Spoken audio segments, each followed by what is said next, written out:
Eyes forward, smiles up, and... Hi, I'm Maggie Hsu. I grew up in Weston, Massachusetts, right outside Boston.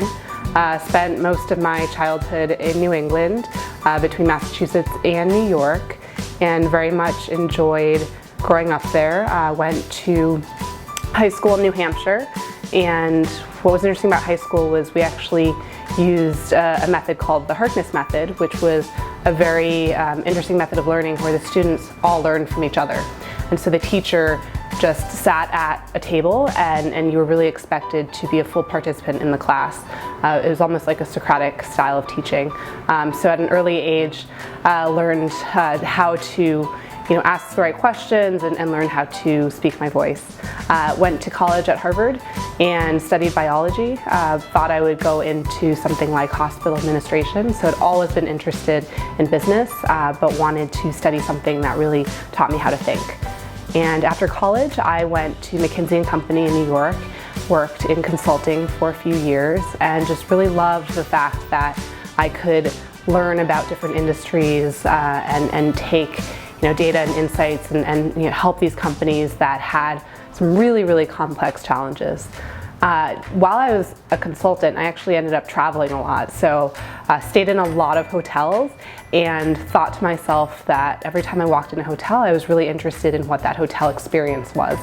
And I thought maybe it's just because I'm in all these hotels, but I think I want to work for a hotel company. So I applied to a few hotel companies, ended up at Hilton Hotels at their corporate headquarters doing strategy and business development across all the hotel brands. And it was a really, really cool opportunity to get to know the workings of a hotel, not just the side that we see when we check in and when we stay, but get to understand how a hotel functions and what that back of house looks like. After that, I went back to business school. I went back to Harvard and was really excited for that because, again, it was very much this method of teaching and learning where you learn from other students, not just the teacher. And so Harvard practices what's known as the case method. And every class you get a what if, right? So it's a statement around what, here's a business situation, what would this protagonist do? And put yourself in their shoes. And it was a really interesting way to learn business. After that, I went back to Hilton for a bit and was in Virginia, back in Virginia, and then went back to McKinsey for a little bit. And then I had always been interested in city planning, hospitality, urban design, and had heard about what was going on in downtown Las Vegas. A gentleman named Tony Hsieh, who's the CEO of Zappos, had just founded an effort called the Downtown Project. And the Downtown Project was an effort to help revitalize downtown Las Vegas. And so I sent him a cold email and he wrote back, and I was really surprised and excited, and he said, why not come out and visit and see what's going on here firsthand. So I came out to Las Vegas in the spring of 2013 and started working for the Downtown Project. Fell in love with the neighborhood and everything there was, fell in love with the people I met, and just really enjoyed the fact that we were on the ground really trying to help improve everything across education, healthcare, arts, music, all sorts of things, and have been at Downtown Project for about almost 3 years, and then in the past several months have started working officially for Zappos, which is right in the heart of downtown now, based in the old City Hall, and so I do business development partnerships for Zappos today. I think the piece of advice I would give is to not be afraid to test your concept quickly. So as an entrepreneur, you have a great idea that you want to keep close to you and you want to perfect that before you unleash it upon the world. And I'd encourage an aspiring entrepreneur just to start testing it out, talking to your friends, getting that feedback, and not being afraid to actually share the idea itself. And I think, a lot of people say, well, what if someone steals it? I need someone to sign an NDA. You'd be surprised, the most people, they have a great idea. It's actually very hard to execute on a great idea. So you can really only gain from sharing that idea with other people. And I'd encourage folks to, because the more actual direct user feedback you get, the better the idea becomes and the better the business model. So I think, success differs from different people. So everyone has a very different definition of success. What I've kind of landed on that applies across all facets of life is if I do something that improves someone else's life in some way, and that could be small or large, And so with Mochi magazine, which I started in college, it's an online magazine and blog for young Asian American women. It's all volunteer run. Our definition of success was if we could help even one young Asian American woman decide to pursue her passion, and whether that's whatever it was, and really empower her to do that and feel comfortable doing that, that was success right there.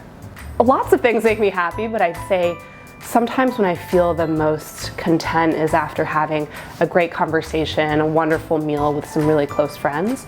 And I think that connection, that human connection, is something a lot of us crave, and learning about someone and following friendships has been really, really fulfilling for me.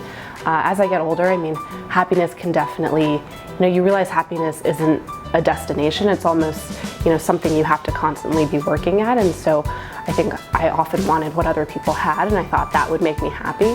But learning that, you could get that and still not be happy, it really does have to come from within. I think the biggest thing I've learned is that you only have 24 hours in a day. I need to sleep about 8 hours a night. I know some people can sleep less, so you really only have 16 hours to work with. And so there are always trade-offs with your time. And that's really been a life lesson where, you want to pursue what you're working on and you want to spend all your time doing that, but that can also lead to not fulfilling obligations to your friends and your family. And so, there are sacrifices that you have to make. And what I tend to say now is, let me know what's really important, and I will always do my best to honor that commitment. But I can't show up to everything, and I think some of my friends, they understand that. They're the same way, right? I love having friends who are passionate about what they're working on, and they're constantly thinking about it. And then in some ways, you don't have to have that work-life disconnect. You can have that integration where you might be hanging out with your friends, you might be talking about a really great business idea, and that way you can kind of combine the two. I mean, I have a lot of fears. I know, as you get older, you're supposed to, achieve more of a Zen meditative stance. But I think one of my biggest fears is dying alone and dying with regrets. Probably, regretting whether I didn't say something to someone or do something that I should have done. And I've started to keep a bit of a bucket list, so hopefully can get through that, and I've been trying to do that pretty regularly. Sir Richard Branson of the Virgin Group is someone I've admired for a really long time, and was probably the first business-related autobiography that I read. And I think what's great about him is he had such passion for the beginning of his music and all these different things, and then built this really amazing brand that translated across every industry. So if you walk into a plane, airplane today, and it's purple and there's this great music, it's a Virgin plane, right? And you're gonna get great service and you're gonna have a good time. And I think that's really inspirational. And he's not afraid to take risks, right? He'll have those big ideas. And you think about all the Virgin products that haven't worked out, it's okay. And I think that's really, I admire him a lot for that. I don't know, we like to talk about accelerated serendipity. So the concept of not knowing what exactly is going to happen, but being open to those things and having all sorts of positive interactions throughout your day. And so I'm just kind of, riding down the river and meeting really interesting people. And I think that, some projects and different things come up that are really exciting, and different ones will start to crystallize. Ms. Hsu, this one, if you could look directly into the lens, if you're only allowed to use one word to characterize your life as an entrepreneur, what would that one word be? Adventure.